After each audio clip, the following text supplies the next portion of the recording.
சட்டங்கள் ஆள்வதும் சட்டங்கள் செய்வதும் பாலியல் பெண்கள் நடத்த வந்தோம் என்றார் நம் முண்டாசு கவிஞர். ஆம், மந்திரி சபையிலே இருக்கக்கூடிய அமைச்சர்களிலே மகளிர் உரிமை சிறந்த அமைச்சராக இருந்தால் சமூக நலத்தோடு இணைந்து மகளிர் உரிமை துறையும் தந்து இருந்து ஒரு விஞ்ஞானி வந்தாங்கன்னு இந்த வருஷம் 2025 பேட்ச் இதில் வந்து நான் வந்து கற்றுக்கிட்டேன். இதில் வந்து எனக்கு ஆர்வம் வந்து வரணும்னு சொல்லி எப்பவும் வரலாம். அதுதான் நம்ம ஏற்கனவே பார்க்கவங்க நிறைய கூட்டம் வந்துச்சு.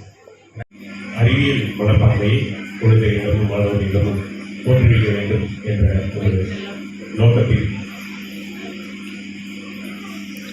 அறிவியல் மனப்பான்மையை குழந்தைகளிடமும் மாணவர்களிடமும் தோற்றுவிக்க வேண்டும் என்ற ஒரு நல்ல நோக்கத்தில் இந்த நிகழ்வை தொடங்கலாம் என்று முடிவு செய்தோம். குறிப்பாக கோடைகால பயிற்சியாக இதை செய்தால் மாணவர்கள் வீடுகளில் கோடை காலத்தில் பயிற்சி எடுப்பதற்காக தனியார் பள்ளிகளில் பயிலக்கூடிய மாணவர்கள் பல்வேறு பயிற்சிகளில் கலந்து கொள்கிறார்கள். குறிப்பாக நமது நகராட்சி பள்ளிகள் மற்றும் அரசு பள்ளிகளில் அரசு உதவிபெற பள்ளிகளில் பயிலக்கூடிய பொருளாதார வசதி இல்லாத பெற்றோர்கள் அவர்கள் எல்லாம் அது போன்ற வகுப்புகளுக்கு அனுப்ப இயலாத ஒரு சூழ்நிலை இருக்கும். எனவே அவர்கள் எல்லாம் இந்த கோடை காலத்தில் பல்வேறு புதிய திறன்களை வளர்த்துக் கொள்வதற்கு ஏதுவாக இந்த இடத்தை நல்லபடியாக பயன்படுத்த வேண்டும் அப்படின்னு சொல்லி நமது மாநகராட்சியினுடைய மேயர் மற்றும் ஆணையராக இருந்தபொழுது தாராளமாக இதை நாம் நிச்சயமாக செய்ய வேண்டும் என்று சொல்லி அதனை ஒருங்கிணைப்பதற்கான முக்கிய பொறுப்பை நமது அறிவியல் இயக்கம் தமிழ்நாடு அறிவியல் இயக்கம் அவர்களுக்கு வழங்கினோம். அவர்கள் ரொம்ப உற்சாகத்தோடு அவர்கள் முழுமையாக தனது வாழ்க்கை முழுவதுமே அறிவியல் தொடர்பான கருத்துக்களை மக்களிடமும் மாணவர்களிடமும் பரப்பும் ஒரு தொடர்ந்த பணியை ஈடுபட்டு வருகிறார்கள். எனவே அவர்களுடைய அந்த நீண்ட பயணத்தில் இதுவும் ஒரு சிறந்த நிகழ்ச்சியாக அமைய வேண்டும் என்பதற்காக நீங்கள் வாங்க கண்டிப்பாக வந்து செய்யணும்னு சொல்லி நமது சென்னையில் இருக்கக்கூடிய காஞ்சிபுரத்தில் இருக்கக்கூடியவர்கள் வேலூர் திருப்பத்தூரில் இருக்கக்கூடிய அறிவியல் இவர்களெல்லாம் பேசி நீங்கள் கண்டிப்பாக இங்கே செய்து கொடுக்க வேண்டும் என்று இது போன்ற பல்வேறு மாவட்டங்களிலிருந்து ஒவ்வொரு நாளும் ஒரு குறிப்பிட்ட தலைவர்கள் அது பொம்மை நாடகமாக இருக்கட்டும் அல்லது கணிதம் இனிப்பு அப்படிங்கிற அந்த தலைப்பில் கணிதத்தை பற்றி சொல்லிக் கொடுக்கிறவர்கள் இருக்கட்டும், ஓவியம் சொல்லிக் கொடுத்த அமர்ராஜ் சாராக இருக்கட்டும், மந்திரமா சுந்தரமா சொல்லி மேஜிக்கு பின்னாடி இருக்கக்கூடிய பல்வேறு அறிவியல் உண்மைகளை சொல்லிக் கொடுத்த நண்பராக இருக்கிறது. பல்வேறு நபர்கள் தினசரி இதற்காக மாநிலம் முழுவதிலிருந்து பயணித்து வந்து இங்கு நமது குழந்தைகளுக்கு இவற்றை நிகழ்த்தி காட்டியிருக்கிறார்கள். இத்துடன் ஒவ்வொரு நாளும் தொடர்ந்து பயிற்றுவிப்பதற்கான செஸ் பயிற்றுவிப்பதற்கான மாநில அளவில் தேசிய அளவில் நல்ல உயர்ந்த பயிற்றுநர்களாக இருக்கக்கூடிய பயிற்றுநர்கள்லாம் இங்கே தொடர்ந்து மாணவர்களுக்கு செஸ் வகுப்புகளை சொல்லிக் கொடுக்கிறார்கள். என்னுடைய குழந்தைகள் மற்றும் மாணவர்களுடைய உற்சாகத்திலிருந்தே தெரியும் எந்த அளவுக்கு ஒரு வெற்றிகரமாக நிகழ்வாக இருக்கிறது. நமது இதை ஒருங்கிணைப்பு செய்து கொண்டிருந்த மாவட்ட திட்ட மேலாண்மை சேர்ந்த சிராஜ் அவர்கள் தினசரி எவ்வளோ மாணவர்கள் வந்தாங்க, என்ன அவங்களோட ஃபீட்பேக்கு, பெற்றோர்களோட ஃபீட்பேக் என்ன அப்படின்னு சொல்லி வீடியோஸில் ஃபோட்டோக்கெல்லாம் அனுப்பிச்சிருந்தாங்க. பெற்றோர்கள்லாம் ரொம்ப சந்தோஷமாக அதில் ஃபீட்பேக் சொல்லியிருந்தாங்க. குழந்தைகளுக்கு சொல்லவே தேவையில்லை, அவர்கள்லாம் பிடிக்கவே முடியல கையில்.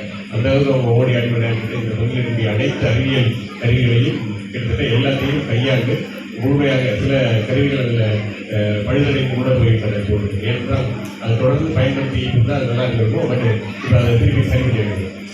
ரொம்ப தொடர்ச்சி பழுதடையாமல் பாதுகாத்து வைக்கிறத விட அதை பயன்படுத்தி அது ஏதாவது பழுதடைந்தாலும் சரி செய்து கொள்ளலாம். நிறைய குழந்தைகளுக்கு தான் அதெல்லாம் இருக்க அப்படிங்கிறதுனால அதை எல்லாமே அவர்கள் பயன்படுத்தி இந்த ஸ்டெப்பாக இருக்கக்கூடிய ஒரு சிறு ஒரு இன்ஸ்ட்ருமெண்ட்ஸ் கூட பயன்படுத்தப்படாமல் இல்லாமல் இந்த 20 நாட்களுக்குள் அனைத்து விஷயங்களையும் நிறைய குழந்தைகள் பயன்படுத்தி இருக்கிறார்கள்.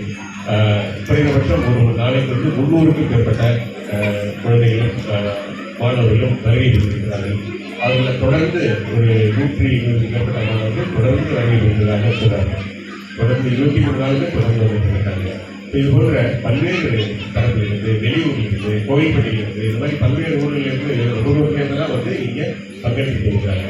இந்த மாதிரியான ஒரு சிறந்த இன்ஃப்ராஸ்ட்ரக்சர் இருக்கக்கூடிய இன்ஃப்ராஸ்ட்ரக்சர் நான் ஒரு எதிர்ச்சியாக ஒரு இன்ஸ்ட்ரக்ஷன் வரும்போது பார்க்குறது இவ்வளோ அற்புதமான இன்ஃப்ராஸ்ட்ரக்சரை நம்ம மக்களுக்கு நல்லபடியாக பயன்படுத்தணும். குறிப்பாக மாணவர்களுக்கு அது நல்லபடியாக பயன்படுத்துவதற்கு நல்ல வழிவகை செய்து கொடுக்க வேண்டும் என்று மாநகராட்சியிடம் சொல்லியிருந்தேன். அவர்கள் ரொம்ப சிறப்பாக இதை ஏற்படுத்தி கொண்டிருக்கிறார்கள்.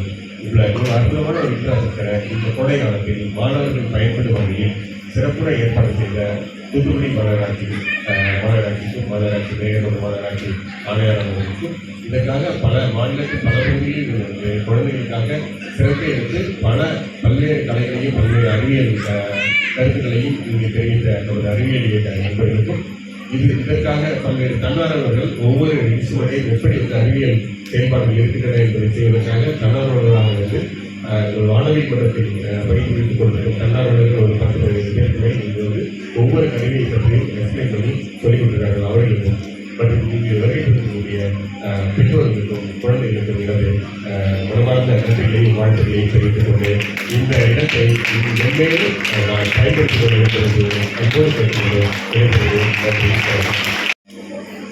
யாரெல்லாம் செஸ் கற்றுக்கிட்டீங்க? கை வச்சு பார்ப்போம். நல்லது, என்ன உட்காருங்க. உங்களுக்கெல்லாம் பாராட்டுக்கு.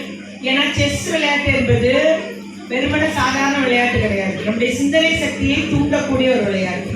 நம்மளுடைய கான்சென்ட்ரேஷன், அதாவது ஈடுபாட்டை சரியாக வைக்கக்கூடிய ஒரு விளையாட்டு. புரியுதுங்களா? அது கவனத்தோடு இருந்தால் தான் நீங்கள் விளையாட முடியும்.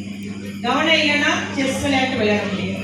அதனால் செஸ் நம்ம பிள்ளைங்களை பழகுறது மூலமும் அதில் ஈடுபாடு காமிக்கும் போதும் பார்த்தீங்கன்னா அவங்களுடைய ஈடுபாடு அதிகரிக்கும். அதில் கவனம் சிதறாது. ஈடுபாட்டோடு ஒரு அர்ப்பணிப்பு தன்மையோடு விஷயத்தை நம்ம கற்றுக்கிறதுக்கு மிக ஒரு சரியான விளையாட்டுனா செஸ் விளையாட்டு தான். அதே போல் நிறைய பேர் இங்கே மேஜிக் ஷோ நடத்துகிறாங்க, சயின்ஸ் படங்கள் போட்டுக்கிறாங்க. ஒவ்வொரு புதிய தத்துவங்களை பற்றி குறிக்கோள் அந்த சயின்ஸினுடைய ஒவ்வொரு டெஃபினேஷனையும் உங்களுக்கு விலைக்கு காமிச்சிருக்காங்க, செய்முறை விளக்கம் கொடுத்துருக்காங்க. அதனால் உங்களுக்கு ரொம்ப நம்முடைய கலெக்டர் சார் அதான் சொன்னாங்க, ஒரு நாளைக்கு 90 பேர் வந்துட்டு இருந்தாங்க மேடம். மிகவும் ஆவலோடு நம்ம சிறார்கள் கலந்துக்கிட்டாங்க. நான் அவங்களுடைய கருத்துக்களை அறியும் போதும் ஒவ்வொரு நிகழ்வையும் பார்க்கும்போது எவ்வளோ ஒரு எந்தோட அப்படிதானே எல்லாரும் ஹாப்பியாக தானே இருக்கிறீங்க இல்லையா? நிகழ்ச்சி பிடிக்கலையா? பிடிக்குதுல்ல? நல்ல சந்தோஷமாக கலந்துக்கிட்டீங்க கலெக்டர் சார் சொன்னாங்க. அதனால நம்மளுடைய நாளைய தலைவர்கள் நீங்கள் தான். இந்தியாவினுடைய நாளைய தலைவர்கள், தமிழகத்தினுடைய நாளைய தலைவர்கள் நீங்கள் தான். மாணவர்கள் தானே நாளைய தலைவர்கள். அதனால தான் உங்களை நல்ல முறையில் ஒரு ஆற்றல் மிக்கவர்களாக, அறிவாற்றல் மிக்கவர்களாக உருவாக்க வேண்டும் என்பதுதான் நம்முடைய முதலமைச்சருடைய கொள்கை. எப்போதுமே முதலமைச்சர் சொல்வார், மருத்துவமும் கல்வியும் எனக்கு 2 கண்கள் என்று. கல்விக்கு அவ்வளோ முக்கியத்துவம் கொடுத்து வருகிறாங்க. காலை உணவு திட்டம் அப்படின்ற ஒரு திட்டம் வந்தார் இல்லையா? தொடக்க பள்ளியில் உள்ள பிள்ளைகளுக்கு மட்டும் கொடுக்கலாம். இது வர்ற நம்ம இந்த கல்வியாண்டிலிருந்து நம்மளுடைய தூத்துக்குடி மாநகராட்சியிலும் அரசு துணைப்பெறு பள்ளிகளுக்கும் வருது அந்த காலை உணவு திட்டம். அதில் ஆய்வு செய்யும்போது ஒரு தாய் சொல்கிறாங்க, எப்போது என் பிள்ளை சிக்காயிரும், அட்மிஷன் போட்டுகிட்டே இருப்பேன், வருஷத்துக்கு 3 நேரம் அட்மிஷன் போடுவேன். இந்த வருஷம் என் பிள்ளைய ஆஸ்பத்திரியில் அட்மிஷனே போடலை. ஏன்னா காரணம், காலையில் வயிறார என் பிள்ளை இப்போ சாப்பிடுது, நான் அதை செய்யாமல் விட்டுட்டேன் என் பிள்ளைக்குன்னு சொல்கிறாங்க. அதனால் காலை உணவு திட்டம்ன்றது நம்ம பிள்ளைங்களுக்கு ஊட்டச்சத்தை கொடுத்து வயிறார சாப்பிடுது. வயிறு நிறையும் போது நம்ம என்ன படிக்க முடியும்? பாடமும் படிக்க முடியும் இல்லையா? நல்லா பாடமும் படிக்கிறாங்க. அதே தான் இப்பவும் சொல்கிறேன், நிறைய பெற்றோர் வந்திருக்கிறீங்க. ஊட்டச்சத்து மிக முக்கியமாக, அது குழந்தைகளுக்கு வளரும் பிள்ளைகளுக்கு மிக மிக முக்கியம். நான் நிறைய வீடுகளில் பார்க்குறேன், எல்லாம் தாத்தா பாட்டிகளுக்கு இல்லை 40 வயசு ஆகிட்டே உப்பே எடுக்கிறது. நிறைய பேர் சயின்ஸ் உப்பு தேவையா இல்லையா? பிள்ளைங்களுக்கு தேவை, ரொம்ப தேவை. நான் சொல்லுவேன், என்னங்க நீங்கள் உங்களுக்கு 40 வயசு ஆகிட்டு, உங்களுக்கு 50 வயசு ஆகிட்டுன்னு வீட்டில் உப்பு போடாமல் சமைக்கிங்களே, வளரும் பிள்ளைகளுக்கு வேணும். புரியுதுங்களா? அதனால் நீங்கள் தாய்மார்கள் வந்திருக்கிறீங்க. வளரும் பிள்ளைகளுக்கு எல்லா சத்தும் நம்ம கொடுத்தாகணும். இந்த தயவு கூர்ந்து உங்களுடைய ஊட்டச்சத்து, பிள்ளைங்களோட ஊட்டச்சத்தில் நீங்கள் கவனம் எடுக்கணும். உங்களுடைய ஊட்டச்சத்துலையும் கவனம் எடுக்கணும். அநேகமாக மகளிரும் தங்களுடைய ஆரோக்கியத்தை பார்க்கறது கிடையாது. சத்தான உணவு கொடுங்க பிள்ளைங்களுக்கு. வாழைப்பழம், கடலை மிட்டாய், நிலக்கடலை, பிஸ்கெட்டு, அந்த மாதிரி சத்தான பயிர், நம்ம தட்டம்பயிறு, பாசிப்பயிறு, கொட்டைக்கடலை இல்லையா, அதெல்லாம் இப்போ மறந்துட்டாங்க. சிப்ஸு தான் அநேகமாக ஸ்நாக்ஸு. பிள்ளைங்க ஸ்கூலுக்கு எடுத்து பார்த்தா உள்ள என்ன இருக்குன்னா லேஸ் சிப்ஸ் இருக்குது.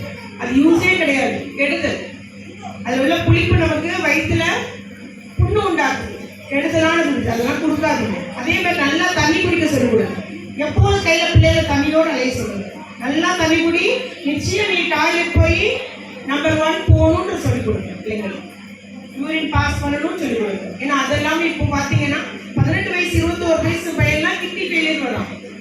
காரணம் ஒழுங்கான அந்த நம்மளுடைய உணவு பழக்க வழக்க முறை காரணமாக இருக்குது. அதனால் தயவு செய்து தாய்மார்கள் நீங்கள் அதை பிள்ளைங்களுக்கு பழக்கி விடுங்க. சின்ன வயசுல தான் பண்ண முடியும். வளர்ந்த பிறகு நம்ம ஒன்றுமே சொல்லிக் கொடுக்க முடியாது. அதே மாதிரி பிள்ளைங்களுக்கு இன்னொரு தகவலும் சொல்லுங்க, யார் அடிச்சாலும் பிடிச்சாலும் கேலி பேசினாலும் நாய் கடிச்சாலும் கீழே விழுந்தாலும் தாய்கிட்ட சொல்லணும் அப்படின்னு சொல்லி கொடுங்க பிள்ளைங்களுக்கு.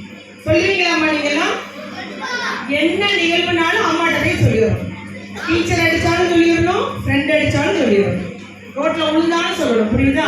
மறைச்சு மறைச்சு வைக்கக்கூடாது. ஒரு பையன் வந்து நாய் கடிச்சிருக்கவன மறைச்சே வச்சு கடைசியில் ரொம்ப மோசமா ஒரு ஆணப்புறம் கொண்டு போயிருக்காங்க. அவனை நாய் கடிச்சு 8-9 நாள் ஆச்சான். கடைசி அந்த பையன் இறந்து போயிட்டான். உடனே கடிச்ச உடனே சொல்லியிருந்தா நம்ம மருத்துவ சிகிச்சை எடுத்துருக்கலாம். அதனால அவன் வந்து தாய்கிட்டயோ வீட்டையும் சொல்லாம இருந்து கடைசியில இறக்க நேரிட்டது. அதனால பிள்ளைங்க என்ன தகவல்னாலும் நீங்க அப்பா அம்மாட்ட சொல்லணும். உங்களுக்கு அதே போல தாய்மார்கள் பிள்ளைகளுக்கு என்ன தொந்தரவுனாலும் 10 9 8 இருக்குது நமக்கு உதவியல். சிறுவர்களுக்கான உதவியல் 10 9 8. அந்த நம்பர் எப்போ ஞாபகம் வச்சுக்கோங்க. நீங்க பக்கத்து வீட்டில் ஒரு பிள்ளைக்கு பிரச்சனைனாலும் நீங்க ஃபோன் பண்ணுங்க. அந்த யார் ஃபோன் பண்ணான்றதை நாங்கள் யாருக்கும் சொல்ல மாட்டோம், ஆனால் நடவடிக்கை எடுப்போம். பிள்ளைகளிடம் ஒரு அடித்தாலோ இல்லை தவறாக நடந்தாலும் நாங்கள் உடனடியாக நடவடிக்கை எடுப்போம். அதனால பிள்ளைகளுடைய பாதுகாப்பு மிக முக்கியமானது, கண்காணிக்க வேண்டியது நம்ம பெற்றோருடைய கடமை. அதனால நம்முடைய காலம் அந்த மாதிரி ஒரு போக்கு போயிட்டு இருக்குது. நீங்கள் உங்களுடைய நம்முடைய பொழுதுபோக்கு அம்சத்தெல்லாம் தியாகம் பண்ணிட்டு குழந்தைகளை கண்காணிப்பதில் தாய் தகப்பன் நேரத்துக்கு செலவழித்து தான் ஆக வேண்டும் என்பதை நீங்கள் உறுதியாக எடுத்துக்கணும்னு சொல்லிட்டு நம்முடைய தாய்மார்களை நான் கேட்டுக்கொள்ள விரும்புகிறேன். அதனால அதே மாதிரி ஜூன் என்னைக்கு ஸ்கூல் திறக்குது? ஜூன் 5 ஜூன் 2 தான். புரியுதுங்களா? 5 கிடையாது. ஜூன் 2ஆம் தேதி தான் நம்ம அரசு ஸ்கூல் திறக்குன்னு சொல்லியிருக்கிறாங்க. எல்லாரும் அன்னைக்கு முதல் நாளே நமக்கு எல்லாரும் பிரிஸ்கா போங்க, கரெக்டாக படிங்க, அன்னன்னைக்கு பாடத்தை அன்னன்னைக்கு படிக்கணும், ஒத்தி வைக்காதீங்க. டீச்சர் கொடுக்குற ஹோம்ஒர்க்கை அன்னன்னைக்கு படிங்க. 1 மணி நேரம் உட்காந்து 1/2 மணி நேரம் உட்காந்தா படித்தா போதும். அவ்வளோ எளிதாக இந்த சயின்ஸாக இருந்தாலும் மேத்ஸாக இருந்தாலும் நமக்கு புரியும். ஒன்று ஒத்தி வைக்கும் போது தான் அப்புறம் மக்கு படிக்கணும், மண்டையிலே ஏறாது. ஆனால் டீச்சர் நடத்துகிறோன்னா பாடத்தை படிச்சிங்கன்னா எளிதாக புரியும். அதே ஒரு பழக்கத்தை நம்ம பிள்ளைங்களுக்கு டெய்லி ஹோம்ஒர்க் செய்ய பழகிட்டீங்கன்னா மிக எளிதாக பிள்ளைங்க படிப்பாங்க. நம்ம எவ்வளோ சண்டை போட்டு பிள்ளைங்களை பாடம் எடுக்க வைக்க வேண்டிய தேவையே இல்லை. மார்க் எடுப்பதற்காக பிள்ளைகளை அவ்வளோ கஷ்டப்படுத்தப்பட வேண்டிய தேவையே இல்லை என்று கூறிக்கொண்டு இந்த நிகழ்ச்சியை ஏற்பாடு செய்த நம்முடைய மாவட்ட ஆட்சித்தலைவர்களுக்கும் சிறப்பாக நடத்தி முடித்த நம்முடைய மாநகராட்சி நிர்வாகத்திற்கும் என்னுடைய பாராட்டுகளை கூறிக்கொண்டு கலந்து கொண்ட அத்துணை மாணவர்களுக்கும் அவங்களை கலந்து கொள்ள செய்த பெற்றோர்களுக்கும் என்னுடைய பாராட்டுகளை கூறி அமர்கிறேன். நன்றி, வணக்கம். நூல் வாசிக்கலாம் என்கின்றது நூல். தூத்துக்குடி மாவட்ட நிர்வாகமும் தூத்துக்குடி மாநகராட்சியும் யோசிக்கலாம் என்று யோசிக்க வைத்து அறிவியல் சிந்தனையாளராக ஆக்கிய தூத்துக்குடி மாவட்ட ஆட்சித்தலைவர் அவர்களுக்கும் தூத்துக்குடி மாநகராட்சி மேயர் அவர்களுக்கும் மாண்புமிகு அமைச்சர் அவர்களுக்கும் தூத்துக்குடி மாநகராட்சியினுடைய ஆணையர் மாணவர்கள் சார்பாக தெரிவிப்பதே பெருமகிழ்ச்சி.